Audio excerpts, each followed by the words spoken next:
Viva Voz, com Vera Magalhães.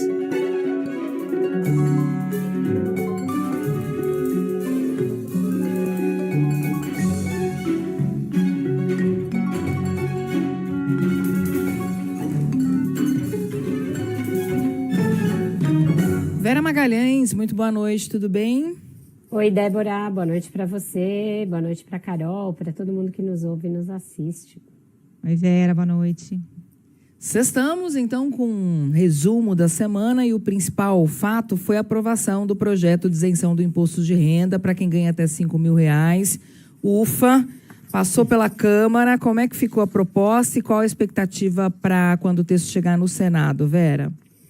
Passou super bem pela Câmara, né, Débora, por unanimidade, um total de 493 deputados votaram a favor da matéria, deputados de todo o espectro da oposição até o governo, passando pelo Centrão. Poucas alterações, menos ainda do que o governo esperava. Então, desde ontem eu venho falando com autoridades que só comemoram. O governo disse que havia uma certa gordura no texto que foi mandado, tanto que o deputado Arthur Lira conseguiu elevar de 7.000 para 7.350 o valor para quem vai ter algum tipo de desconto no que paga hoje em dia de imposto de renda, porque já havia uma gordura. E o governo está imaginando que o que foi alterado na Câmara também é possível de se cobrir com essa gordura que havia. Então, para o governo, se passar dessa maneira no Senado, está ótimo. O que o projeto prevê? Né? Prevê que todo mundo que ganha até R$5.000 passa a ser isento do pagamento de imposto de renda sobre salário e sobre 13º também. Com isso, a estimativa é que quem ganha até R$5.000 chegue a economizar por ano 4.300, então é quase como se você economizasse um salário a cada ano, o que é bastante coisa no bolso das pessoas, no dia a dia das pessoas. A compensação é feita lá na outra ponta da tabela. Então, quem ganha mais de R$50.000 por mês, R$600.000 por ano, é que vai pagar um imposto de renda adicional que começa ali e vai até 10% de adicional. Ou seja, pela estimativa da Receita, você está penalizando com um extra de imposto apenas 0,13% dos contribuintes, que hoje em dia pagam em média 2,5% de imposto de renda. Então, havia uma subtaxação daqueles que podem contribuir muito e isso está sendo corrigido de alguma maneira. O deputado Arthur Lira excluiu alguns papéis e algumas transações da sobretaxação, então foram beneficiados ali o agronegócio em certa medida, remessa de lucros e dividendos de fundos de pensão estrangeiros e alguns outros papéis. Mas isso tudo o governo está imaginando que era do jogo, que estava precificado e que, portanto, se o Senado aprovar dessa maneira, beleza. Para o governo foi uma grande vitória política, né, Vera? Qual o clima no Planalto, avaliação sobre as razões de uma aprovação por unanimidade? Clima é o melhor possível, Carol, eles já vão querer começar a medir na semana que vem em pesquisas o impacto da aprovação desse projeto, começar a bater bumbo em comunicação, portanto, para as pessoas que no ano base de 2026, né, que as pessoas declaram a partir do ano que vem, já estarão isentas, portanto, quem recolhia na fonte já não vai recolher, quem declara já não vai declarar. Então, um impacto muito grande na vida das pessoas, fazer uma grande campanha informativa, que é também uma campanha de imagem, né? Porque quando você informa a respeito de algo que diz respeito tão diretamente ao bolso das pessoas, você está falando de uma marca de gestão, de uma marca de governo, e faltava uma ao mandato Lula 3. Os mandatos anteriores tiveram marcas muito evidentes, muito claras, Fome Zero, depois Bolsa Família, PAC, Minha Casa Minha Vida, e para esse agora faltava algo novo de igual relevância, de igual impacto, e agora a avaliação que você colhe de todo mundo com quem você conversa, nos ministérios, no Palácio, é que chegou, que esse projeto vai ser aquele legado que o Lula vai dizer que, olha, eu me elegi para isso, para reduzir a desigualdade que existe entre os mais pobres e os mais ricos, e se deu um grande passo nesse sentido. Agora, Vera, desde o julgamento de Jair Bolsonaro, a oposição parece que está um pouco perdida. Assim. Lá em casa, a Casa de Mineiro, a gente fala que está tocando de roda. Esse vai e vem sobre quem vai ser o candidato em 2026, indefinição sobre o projeto de anistia, barra dosimetria, isso tudo é sinal, são sinais desse momento ruim? Sinais de um momento de bastante perplexidade na oposição, porque se imaginava, Débora, que com esse anúncio das sanções por parte dos Estados Unidos contra o Brasil, e até mesmo contra ministros do Supremo, que isso fosse levar a um certo pânico, fosse causar uma grande movimentação por um acordão e tal, e a verdade é que houve um movimento aqui, outro ali, nada foi adiante. Não houve um clamor da sociedade de que as penas eram absurdas, que elas eram exageradas, de que precisavam ser renegociadas e nem nada.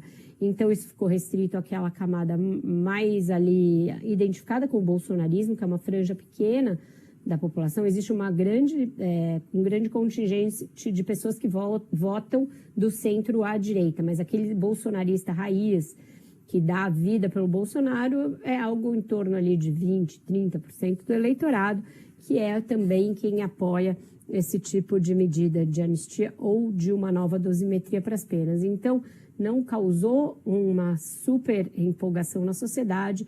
Pelo contrário, depois que as pessoas foram às ruas contra a PEC da blindagem, as coisas ficaram meio atreladas e ficou difícil prosseguir com a negociação por anistia e dosimetria.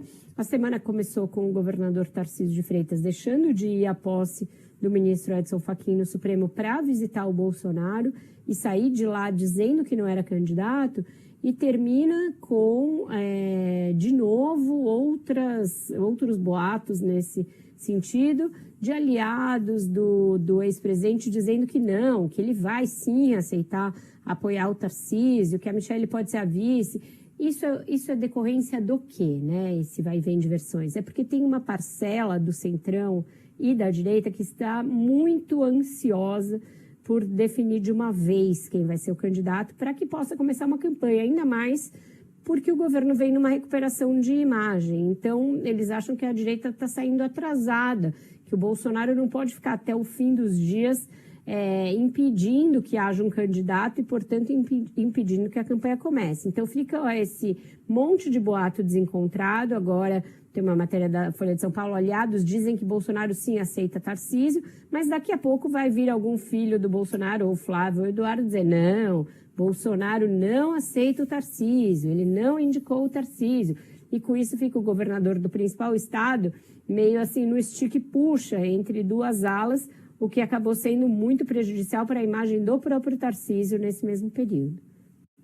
Falando no Tarcísio, Vera, outro grande assunto aí da semana foi a escalada na onda de intoxicação por metanol, que começou em São Paulo, se alastrou pelo país. Do ponto de vista político, é um desgaste para o governador? E como é que está essa cooperação para investigar a origem de tantos casos, né, que estão espalhados agora pelo país? Um desgaste bem grande, Carol, porque o epicentro dessa intoxicação é São Paulo. Os casos começaram aqui, a maioria dos casos é aqui, em todo o estado, e tudo indica que a bebida que causou intoxicação em outros estados também partiu do estado de São Paulo.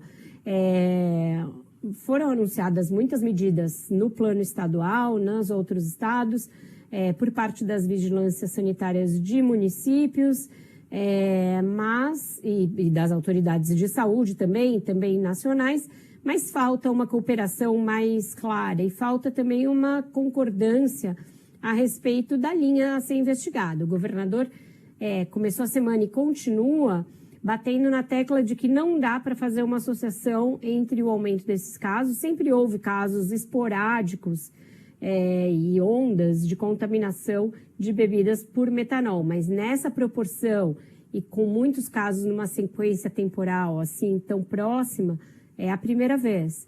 E ele diz que não há nenhuma evidência, continua dizendo que não há nenhuma evidência de que o crime organizado esteja por trás da adulteração dessas bebidas, que não pode sair afirmando isso, etc. Por quê?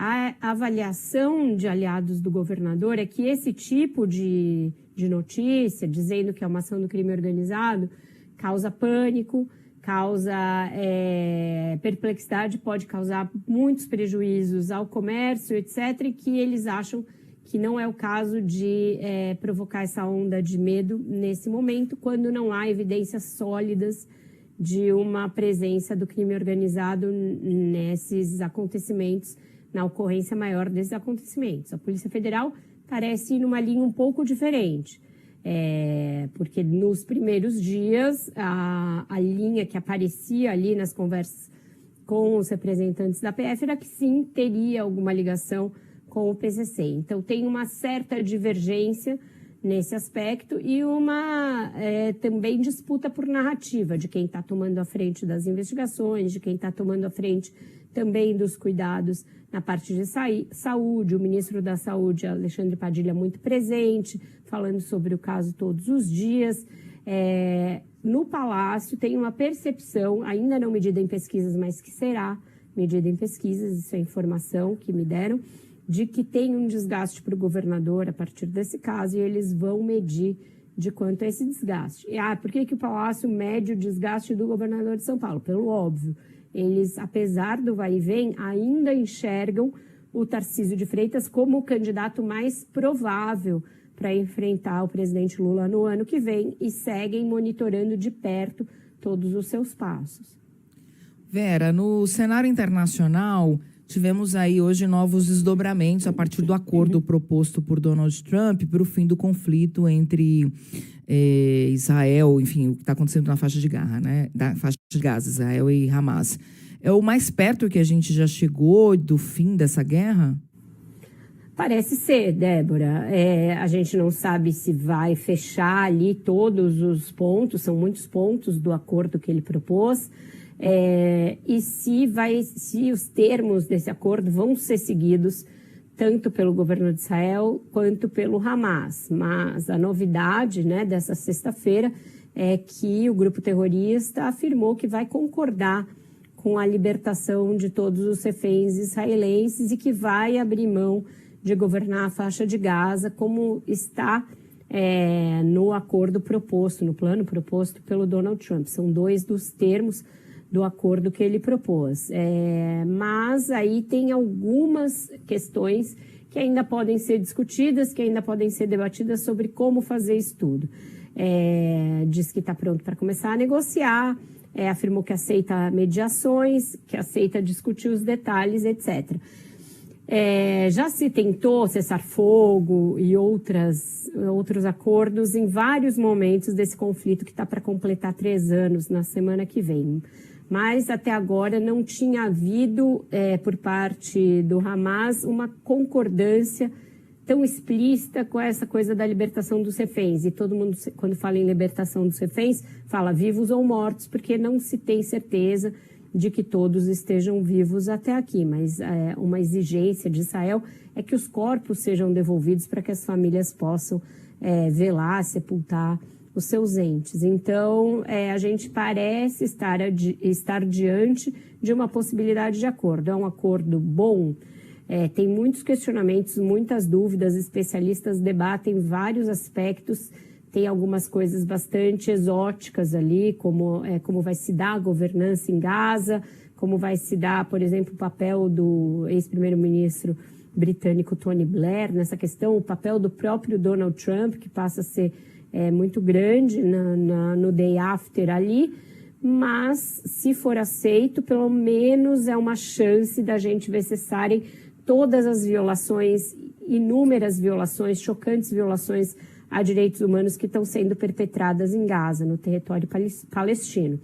O que muitos defensores do Estado palestino se queixam a respeito desse acordo? Que não existe aquilo que a ONU defende, que vários países defenderam, que é a criação do Estado palestino. Então, seria um acordo falho nesse aspecto, porque o que se propugna do ponto de vista do direito internacional e dos organismos multilaterais é o que seria óbvio para quem defende direitos humanos, para quem defende a paz no mundo, que é uma solução de 2 estados.